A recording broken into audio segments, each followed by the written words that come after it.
my channel. Here is 5 minutes Cantonese. 大家好，我係 Amanda，歡迎收睇5分鐘廣東話。I hope the previous 4 lessons can give you a better idea of what Cantonese tone is and help you to understand the usage of the numbers. So, no matter you want to stick with the traditional way, C, C, C, C, C, C, or my silly method like Amanda 614, bye bye 13, well, tone 2. Last but not the least, ha, hi for tone number 5. It doesn't matter which method you choose. Important is you understand the tone. So for today, I would like to share 4 more tips for you to learn Cantonese tone. Let's get started.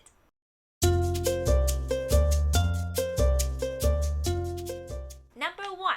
Start with the easiest you ping. What does it mean? Which means do not start with difficult pronunciation. For example, in Mandarin, when we practice the tone, we always use ma because it's easy to understand. Ma, ma, ma, ma.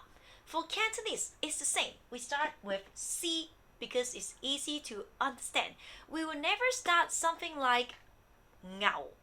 Many students tell me that the tone is very difficult. It's actually not the tone is difficult. It's because you choose the word with difficult pronunciation.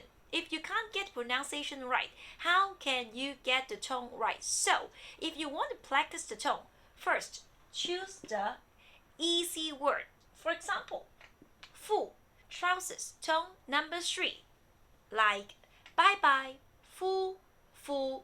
So, is fu. So, if you're able to say it right, it means you understand the tone.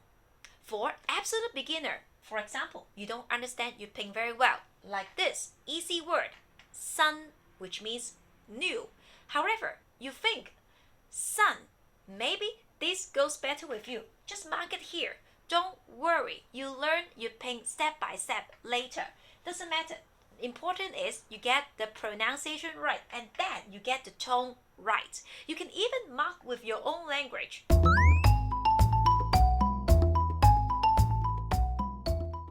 Number 2. Speak it out. Don't worry about those foul language. What does it mean? Here are 2 classic examples. To be, hai, hai, which is tone number 6. Number 9. Gao, gao, which is tone number 2. Same pronunciation, also go for gao, which means dog. Gao. So here for these 2 words, I'm sure if you have Cantonese friends, they might tell you if it's tone number 1, it will become foul language. Yes, unfortunately, they're right. But if you want to test the tone, don't worry too much. Speak it out like this. For example, mama, hi, hi, hi. Sorry, I say it, but it's important for you to speak it out in order to get the tone right. Now you know, so you don't say the tone number 1 loudly in the public. Say it's Amanda teach you, okay?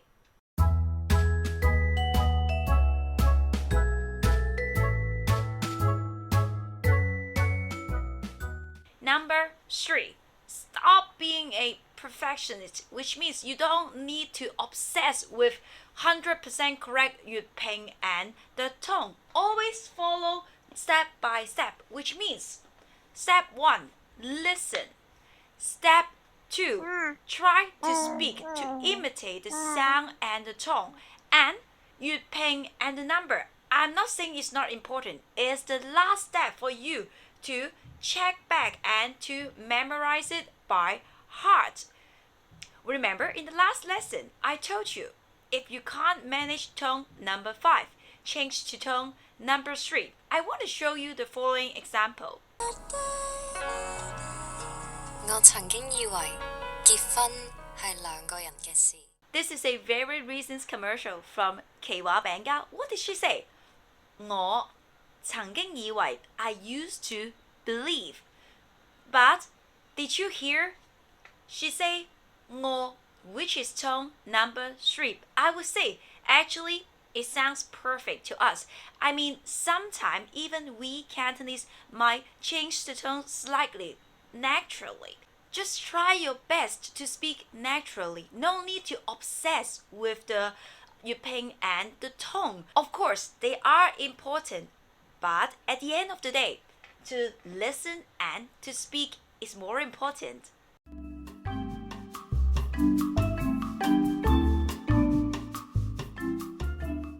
Number 4. Practice, practice, and practice. For all languages, when you learn, you can't speak like a native in a day or a month. So don't worry, just keep practicing. And don't believe people say like, oh, you're not a baby. Baby like a sponge, they absorb things fast. Believe me, you are better than a baby. Baby who learn fast is because they don't afraid to make mistake. They keep making mistake and people still give them a cap. But for adult, unfortunately, people sometimes might blame you or even laugh at you.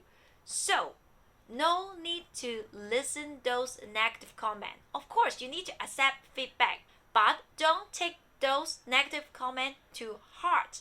One day, if you keep practicing, eventually you can get all tone and pronunciation correctly. So, do not give up. Thank you for watching. I hope you enjoyed this lesson today. If you want to learn Cantonese with me, please subscribe. If you like this video, please give a thumbs up. If you want the worksheet and the supplementary exercise, please visit my Patreon page. See you next time. Bye bye.